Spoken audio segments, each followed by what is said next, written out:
How much like a prophet the observer of fundamental truth is in our age. Jeff VanderMeer cannot help but find core themes of the survival of humanity in his wonderful novels, even as he frames them with the glorious eccentricities of his imagination. Even so, even as he brings us a vision from after the apocalypse in his latest novel, Born, he remains hopeful about that same future. In a conversation with WMFE's Matthew Petty and Amy Green, Jeff noted how novelists can, through the laboratory of fiction, affect change and affect people's point of view. I recommend listening to that whole interview, by the way. That whole conversation is quite nice. How wonderful it is to reaffirm our belief in that fiction is capable of revising the physical world. Jeff's new novel has been praised by Pulitzer Prize and National Book Award winner Colson Whitehead as a thorough marvel. The New York Times said of Born, this coming-of-age story signals that eco-fiction has come of age as well, wilder, more reckless, and more breathtaking than previously thought, a wager and a promise that what emerges from the 21st century will be as good as any from the 20th or 19th. Born maintains a wry self-awareness that's rare in dystopias, making it the most necessary VanderMeer book yet, says Wired.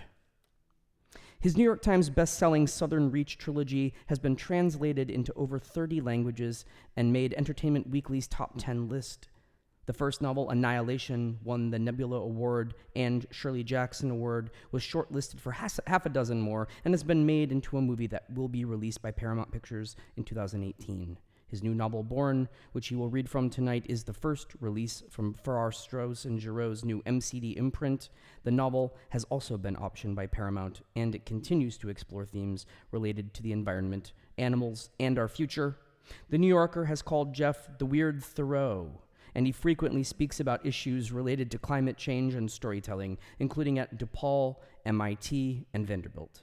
His nonfiction appears in the New York Times, the Atlantic, the Los Angeles Times, and in many more places.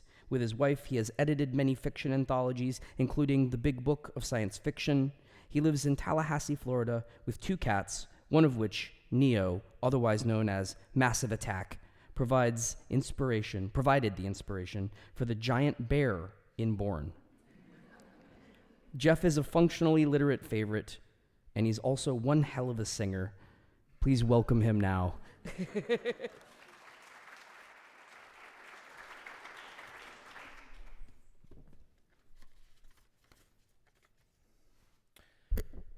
I found Born on a sunny gunmetal day when the giant bear Mord came roving near our home. To me, Born was just salvage at first. I didn't know what Born would mean to us. I couldn't know that he would change everything. Born was not much to look at that first time, dark purple and about the size of my fist, clinging to Mord's fur like a half-closed sea anemone. I found him only because, beacon-like, he strobed green across the purple every half minute or so. Come close, I could smell the brine rising in a wave, and for a moment there was no ruined city around me, no search for food and water. Instead, for a dangerous moment, this thing I'd found was from the tidal pools of my youth, before I'd come to the city.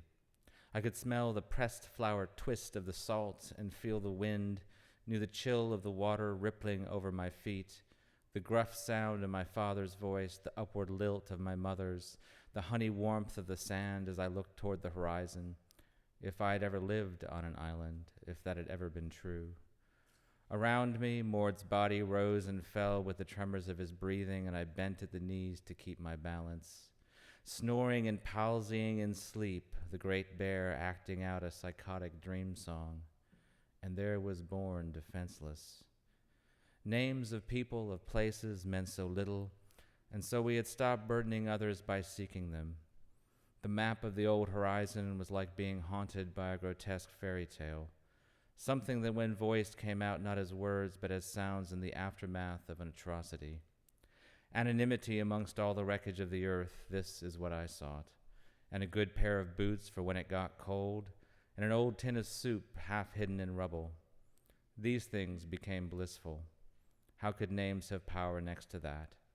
Yet still, I took him in, and I named him Born. Hello, Orlando.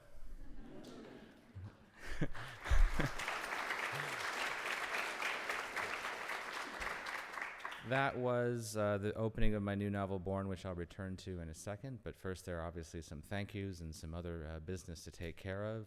Thanks for that lovely introduction. I will say two things about it, though. Thoreau was the weird Thoreau. And you absolutely never want to hear me sing.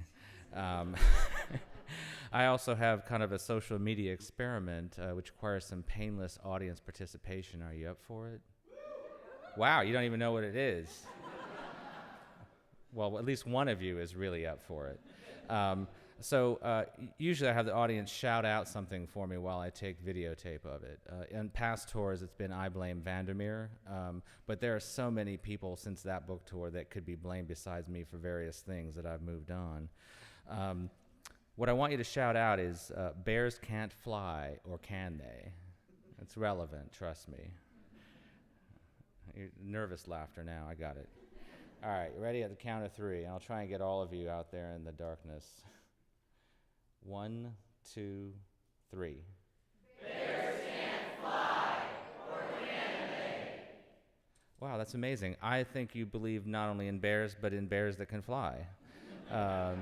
Seattle believed in bears. They did not believe in bears that can fly. New York, I'm fairly convinced, did not believe in bears at all. There's one other thing towards the end that I'll have you shout out, and it's polymorphous squid-based organisms may prefer budding to live birth biological processes. But we may need a little time to practice that, so we'll see how we're doing on time. I do want to thank some people. I want to thank Rollins. I want to thank Functionally Literate and all the sponsors. I'd like to thank the many indie booksellers like Book Market that we've met on this tour. It's just amazing how lush and rich the life of indie bookstores is right now, and I wouldn't have said that like 5 years ago, so it's wonderful. I'd also like to thank my wife, Anne, if she'll stand up for a second, for coming along. There are several reasons to thank her. She's come along on what's been kind of a carnival roadshow behind the scenes. It's been 37 days on the road now. And she hasn't killed me yet. She still has Tampa and a couple other spots where she can potentially kill me. I'm sure she thought about it at least twice a day. Also, she hasn't killed me for having 27 bird feeders in our yard. I had 2 before the election, and now I have a lot more. I also like to slather bird bark on the trees. I don't know if you've encountered this marvelous substance, but it's basically peanut butter and beef suet, and I highly recommend it, but I highly recommend you not do it while neighbors are watching, because all they'll see you is massaging a tree with something weird.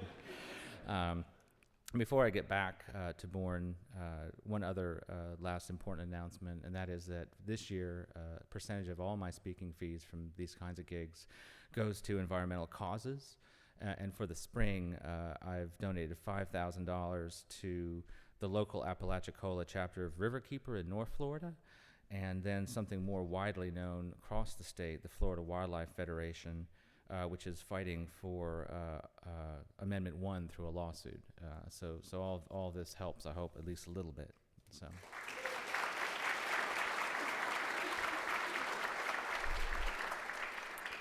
So getting back to Born, you might kind of guess there's a flying bear in it. And I do need to give you a little bit more context before the mercifully short and yet slightly longer reading that I'll do next. I tried drawing diagrams to kind of explain the situation in the city and what's going on, but I soon learned why I'm a writer and not a singer or an artist. So I nixed that idea. Then I bought these 2 stuffed animals, a bear and a fox. There is a fox also, several foxes in the novel, but I totally messed up because the bear is 5 stories tall and the fox is about this size, and my arms are really not long enough to make up for the problem with the perspective. So I've decided to turn this into like a trust exercise. I'm going to throw these into the audience. There have been very few injuries from that because they're not weighted with anything, but I still suggest that you catch it rather than let it hit your head, as has happened in some venues. But if you return these to me at the end of the day, during the signing, I will draw something special in your copy of Born that I won't draw on anyone else's thing. So I trust that all my readers are honest. I've gotten these two things back. I did have one venue where someone tried to give me a fake bear back and convince me that I had thrown it into the audience. And I drew something in their book just because I thought that was awfully clever. So we'll see how this goes. You ready? Whoa. There you go. Yay. I'm so relieved. I'm sure Functionally Literate is really relieved too. So, of course, the next logical step for me to try to illustrate what my novel was about was to commission a giant woodcut, which is over there. I don't know if you can see it, but you can definitely see it when you come up later afterwards during the signing. And I've been carting this around to 25 cities, and it's kind of a reverse Spinal Tap situation because I thought it was going to be about 6 inches long, and it's actually over 2 feet, and Delta hates it. So we shipped it to the first city, Chicago, and then we found special luggage with a geolocation device so that the guy who did it, Theo Ellsworth, wouldn't kill me if it got lost. And the only disturbing thing about that is that inside was a note from the luggage company saying that they would send their security team to extract the luggage if Delta lost it, or whatever airline. And the drones were mentioned as well, which seemed a little excessive and not really what I was looking for. So come up and see the bear that's protected by a security team after this event, so you can see if it's worth it. Anyway, so there is a giant flying bear in Bourne that terrorizes this city of the future that Rachel lives in, and by that you'll probably guess that I'm coming at science fiction from kind of a fantastical or fabulous point of view, even though there is a suggestion of science and biotech behind it. But just like in a mainstream literary novel, it would be really annoying if you suddenly had someone use a cell phone and the author had 5 pages about what a cell phone is and how it works and where it came from. I find it kind of annoying to do that in novels about the future, even if they have some science fictional element. And so this kind of helps me to talk about biotech and talk about some future technologies without having to go into a great deal of annoying detail. So anyway, so Bourne, there's also the character of Bourne who Rachel salvages, and from that first section I read, and he begins to grow and eventually to speak. And Rachel can't give him up, even though her boyfriend Wick, basically to help protect them in their sanctuary and allow them to live, he creates biotech himself out of discarded parts. And so he really wants to render Bourne down for parts and create something else and sell it in the city. But she's become attached to Bourne, and she won't let him do this. And so, especially in the aftermath of an attack on the sanctuary where she lives and she's beaten up, and while she's recovering, she begins to teach Bourne something of the world. And that's the section that I'm going to read tonight before we go to the in conversation bit. I had it marked. Bourne made me happy, but happiness never made anyone less stupid. During my recovery, I had such trouble remembering what waited for me outside, as if I had to learn it all over again, despite having been taught so many lessons. All kinds of dangerous ideas entered my head while groggy. It was as if the little foxes and other animals out in the desert ran in circles around my mind, barking and kicking up dust, stopping only to stare at me from afar. I kept fantasizing that I lived in a real apartment in one of the stable sanctuaries from my past. Everything would be fine. I just had the flu or a cold and was out sick until I got better. And when I was better, what would I do? When I was better, I would go back to university and to some part-time job. I would complete my studies so I could become a writer. Because the ruined city was just a bad dream, and my life as a scavenger was a bad dream, and soon I would wake up. But minds find ways to protect themselves, build fortifications, and some of those walls become traps. Even as I started to walk around my rooms with Bourne, even as I ventured out into the corridors, it was so sad a fantasy that I brushed by without recognition the revenants that told me it was a lie. Yet those weeks also contained some of my best memories because of Bourne. Wick was gone a lot, spying on his rivals. It was all a construct by then, this game of not telling Wick that Bourne could talk. He had to know, but because I never admitted it and Wick never brought it up, Bourne became an open secret that existed between us like a monster all its own. It made me reckless, as if I wanted Wick to confront me, that somehow our relationship would be a total lie if Wick didn't confront me. Ignoring the strain on my body, Bourne and I would race down dim-lit corridors, Bourne afraid of colliding, congealing with the wall, and tripping over his own pseudopods, wailing as he laughed, "You're going too fast," or "Why is this fun?" Which just made me laugh too.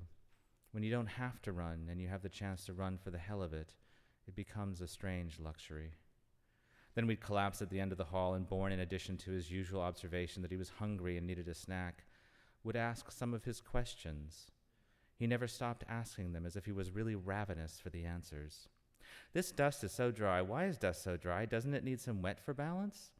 "Then it's mud." "What's mud?" "Wet dirt." "I haven't seen mud yet." "No, you haven't, not yet." I would show Bourne a photo of a weasel in an old encyclopedia, and he'd point with an extended tentacle and say, "Ooh, long mouse." Which brought me quickly to the idea of teaching Bourne to read, except he picked that up on his own. When we played hide-and-seek, I'd sometimes find him hunched up on the edge of a midden of discarded books, 2 tentacles extending out from his sides to hold a book, and a single tentacle tipped with light curling down from the top of his head. He would study any number of topics and had no real preferences, his many eyes enthusiastically moving back and forth as he read the pages at a steady clip. I don't believe he needed light or eyes to read, but I know he liked to mimic what he saw me doing. Perhaps he even thought it was polite to seem to need light, to seem to need eyes. But the truth is, I don't really know what he thought or how he thought it, because most of the time, I just had his questions. Eventually, I took him to Wick's swimming pool, which was Wick's laboratory. I loved the swimming pool, and perhaps that meant I loved Wick too, in a way. When the light from the hole in the ceiling was right, it formed gold and green waves across the pool, as if the moss and lichen on the surface had mingled with the sun's rays and been transformed in some fundamental sense. There was a harsh smell of algae and peat. Eel-like things wriggled in the mire, and the fins of weird fish broke the surface only to submerge again. "What's a swimming pool?" Bourne asked. "A place people go into to swim." "But it's full of disgusting things. Disgusting things live in there. Just disgusting, really disgusting." Disgusting was a word Bourne had just picked up and used often. "Well, just leave those disgusting things alone, Bourne, even if you are hungry." Bourne summarized for me. "A swimming pool is a place where people like to swim in disgusting things." "Close enough," I said. "You won't be encountering many of those when you're out in the real world." And then I wished I hadn't said it, because I'd acknowledged that this wasn't the real world, that we lived in a bubble of space and time that just wouldn't last. I took him to the balcony out on the cliffs too, but that was a little harder because I felt Bourne needed a disguise to be safe. I found a flower hat with just one bullet hole and a brown bloodstain to match. I found a pair of large designer sunglasses. I had the choice of putting him in a blue sheet or a black evening dress that I'd salvaged from a half-buried apartment. The evening dress was moth-eaten and had faded to more of a deep gray, but I chose it because I had nowhere to wear it, and it was several sizes too big for me now. So Bourne reconfigured himself to be a little longer and less wide than usual, sucked in his stomach more or less, and put on this ridiculous outfit. But it wasn't complete enough for him. "What about shoes?" he asked me, and I regretted having gone off on a rant about the value of a good pair of shoes a couple of days before. "You don't need shoes. No one will see your feet. Probably no one would see him, period. Everyone wears shoes," he said, quoting me. "Simply everyone. You even wear them to bed." It was true. I'd never gotten over having to sleep in the open so often. When you slept in the open in dangerous places, you never took off your shoes. Bourne really wanted shoes. He wanted the full ensemble. So I gave him shoes. I gave him my one extra pair, which were really boots, the ones I'd come to the city in. He made a great show of growing foot legs and with his hand-arms reached down to put on his new shoes. From the aperture at the top of his head, muffled by the hat, came the words, "We can go now." But if Bourne wanted the full ensemble, I wanted the full human. "Not until you grow a mouth," I said, "and a real face." The transformation only took a second. All of his eyes went away, and then 2 popped up where appropriate, and a nose protrusion that looked more like the head of the lizard he had eaten a few hours earlier, and a kind of crazy, grinning mouth, in that hat, in the black evening dress, in the boots. He looked so earnest that I wanted to hug him. I never for a second understood the gift I'd given Bourne. We went out on the balcony. Bourne pretended he couldn't see through his sunglasses and took them off. His new mouth formed a genuinely surprised O. "It's beautiful," he exclaimed. "It's beautiful, beautiful, beautiful." Another new word. The killing thing, the thing I could never get over, is that it was beautiful. It was so incredibly beautiful, and I'd never seen that before. In the strange, dark sea blue of late afternoon, the river below splashing in lavender and gold up against the rock islands, the river looked amazing. The balcony cliffs in that light took on a luminous deep color that was almost black but not, almost blue but not. Bourne didn't know it was all deadly, poisonous, truly disgusting. Maybe it wasn't to him. Maybe he could have swum in that river and come out unscathed. Maybe, too, I realized right then in that moment that I'd begun to love him. Because he didn't see the world like I saw the world. He didn't see the traps. Because he made me rethink even simple words like disgusting or beautiful. That was the moment I knew I decided to trade my safety for something else. That was the moment. And no matter what happened next, I had crossed over into another place. And the question wasn't who I should trust, but who should trust me. Thank you.